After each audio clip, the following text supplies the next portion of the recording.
Hello, I'm Natasha Hussein, and this is Newsfeed, your dose of what people are talking about online.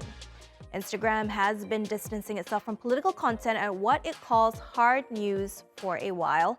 But now users in North America are noticing a significant reduction in political content on their feeds. The Meta-owned company has announced that concerns around misinformation and extremism ahead of the U.S. election have prompted it to automatically limit political posts in Explore, Reels, and other sections of the app. While users can opt out of this change, there's concern that important issues affecting marginalized groups may be sidelined, as Meta's definition of political content is broad and vague. Been shadow banned. What, just you? Well, not just me. Anything that's considered... But what do you mean political? Shh. It's anything to do with... and social topics. Social topics. Yeah, so it's anything that identifies a problem that impacts people due to an action or inaction of others. Geez, that's your whole thing. I guess we could talk about soccer. The weather? Oh yeah, climate change. Taylor Swift. No way, she's now.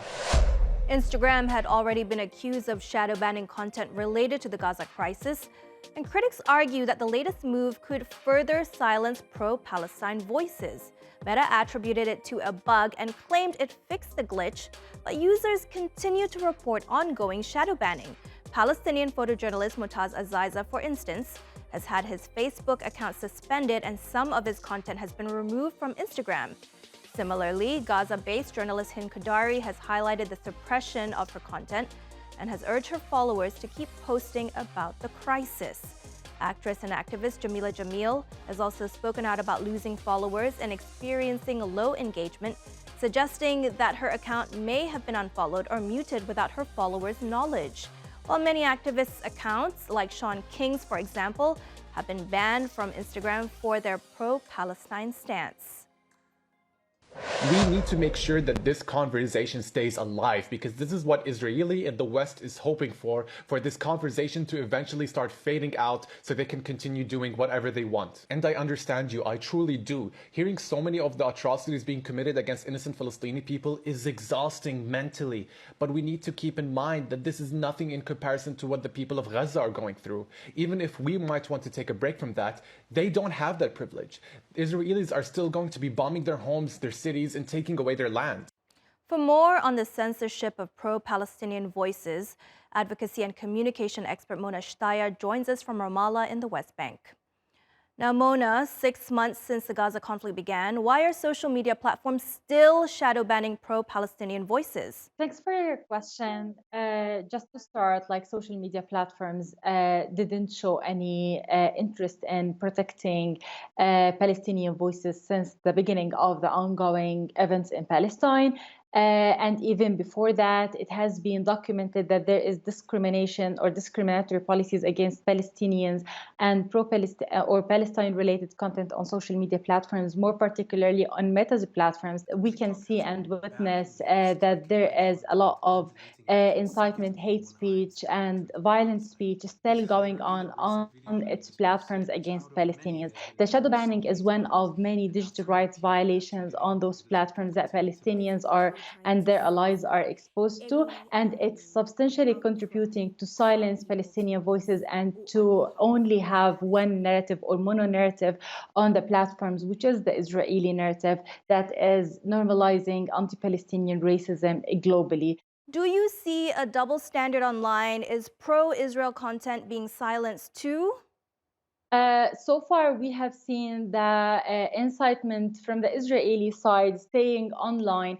We've seen a genocidal narrative spread against Palestinians, and the impact of this genocidal narrative on those platforms have gone far beyond Palestine and far beyond the Middle East. We've seen people in the United States have been attacked, shot, and killed just because they are Palestinians living in the States. So keeping that in mind and taking that into our consideration, we can see how take harms against Palestinians and these two-tier systems of treating Palestinian and Israeli content on their platforms is is substantially contributing to normalize the anti-Palestinian racism and to spread stereotypes and labeling Palestinians on their platforms, which is basically echoing the inequity crisis that Palestinians are facing on the ground.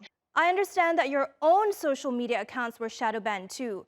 When did you realize you were being censored? Yeah, that's true. Unfortunately, I've realized that I have been shadow banned exactly when I was publishing, like different times when I was publishing either analysis pieces or just like Instagram content informing people about the discriminatory policies that Palestinians are facing on Meta's platforms, including Instagram.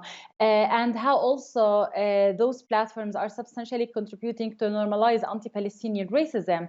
All of those times, I was observing my insights, my account insights, to find that the reachability of this kind of content is not really a natural one and doesn't match the previous posts. And very recently, we've seen how Instagram, they have the new update on their policy around the prioritizing or the deprioritizing of the political content, where so many activists were also calling to change the settings to see more political content.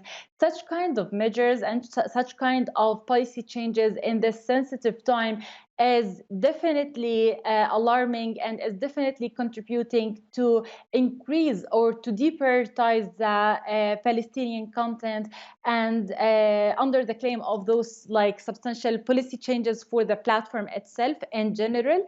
And it is contributing to create a more depoliticized generation, and a generation who's not aware what's going on in the daily life for people around the world. Interestingly, this censorship isn't being covered in mainstream media, even though you see it everywhere online. Motaz, Hinge, Sean King, all reporting they're being silenced.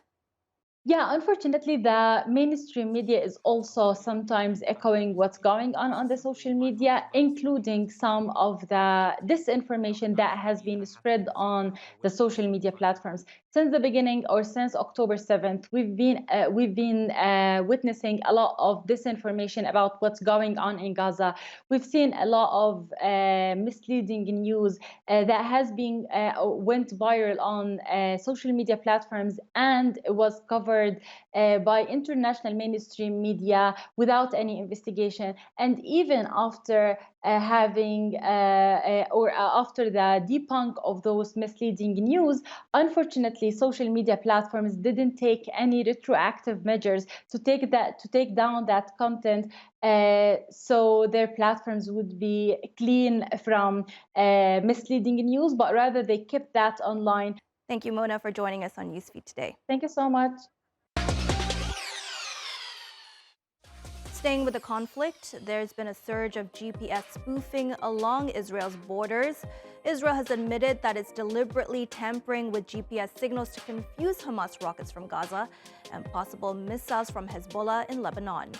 But this type of electronic warfare is disrupting daily life in unexpected ways for people in countries neighboring Israel, as Priyanka reports from Marjayoun in southern Lebanon. We are in southern Lebanon, some 10 kilometers from the Israeli-Lebanese border, and I had just texted the first gentleman that we're going to be interviewing today to send me his location, and when he sent it to me, it showed that he was actually in South Korea, despite the fact that he's only about a kilometer from where I am. And this is something that a lot of people of southern Lebanon have been dealing with because of something called GPS spoofing. Essentially, Israel intentionally throwing off the GPS signal. Now, they do that in order to disrupt GPS-guided weaponry coming from the Lebanese side, but in reality, it has a huge effect on the civilian population, from people just trying to get where they need to go, like us, all the way to things as important as search and rescue efforts. Obviously, when you're in a conflict zone, in a danger zone, it is incredibly important to know where you are at all times, but that is fast becoming a luxury that many people of southern Lebanon do not have. Now, is Donald Trump's Truth Social the next big thing? Well, the X-style social media app debuted on the stock market on Tuesday, and the results were astounding. Trump Media and Technology shares soared past $70 a pop in opening trade, valuing the firm at a whopping $9 billion. Now, what's remarkable is that its extraordinary jump for a company that has grossly underperformed. It brought in just $3.3 million in revenue in the first 9 months of last year and lost nearly $50 million in the same period. The listing is a timely boost for the Republican presidential hopeful who is facing 4 criminal investigations and finds himself in somewhat of a financial fix. And it looks like his supporters are trying to help out. It is a very interesting way of how Donald Trump all of a sudden has this political problem or money problem. And then all of a sudden they go public or they merge or whatever you want to call it. And now all of a sudden he has an extra $3 billion in his pocket, right? It's a little sus, as my kids would say, sus. And people who like Donald Trump, who believe in Donald Trump, they love that DJT. They love the Trump name. And people want to be a part of that. And that's what he's banking on right now. And that's what you see why the stock is at $70, right? People are, who really want to help Donald Trump out and believe in Donald Trump and believe in his vision and they believe in the DJT and the Trump name. That's why they're investing in this. Roughly half the country is supporting Donald Trump, and he's got some financial difficulties. And I think there's a lot of people out there that just say, I'm going to buy the stock just to help the Donald. And they're doing it. Now, would I touch the stock personally? No. A digital amusement park in the Saudi capital is offering a one-of-a-kind experience. At House of Hype, guests are not just visitors, they become players in a real-life video game where they can unlock treasures and embark on augmented reality quests, all with just a smartphone in hand. Lara has more on the thrilling experience. We are here at House of Hype. In this digital garden, technology and entertainment blend seamlessly. This is the House of Hype in Riyadh, and it's definitely living up to its name.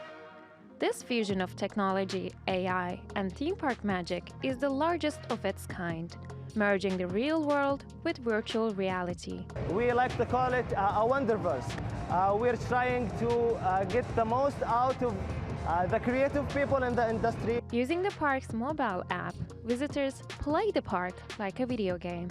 You can do missions, get free stuff, and then you can explore the place much faster with it. With 16 unique worlds, the park transports visitors to neon-lit cities, ethereal gardens, and futuristic neighborhoods with robotic light displays. We have 4 primary zones. This is District X. District X is inspired by social media, memes, fashion, and music. We have plenty of AI experience here at U-Design. You can design your own shoes with your vocals. And for those seeking interactive gameplay, the Hyper K area offers around 50 exclusive gaming stations with immersive and arcade-style games. You can play with your body here. It's games based on AI. You can play individually and you can play with your friends too here. Visitors can earn, buy, and spend hypercoins, which is a specially designed in-world currency, as they explore, play, and compete for prizes. Anticipating 1 million visitors annually, House of Hype Riyadh promises a venue for adventurous souls for $24 per entry. But organizers say the experience is priceless. Well, that looks like a lot of fun. And that's our show. Find our latest stuff on YouTube and do subscribe to our channel. See you soon.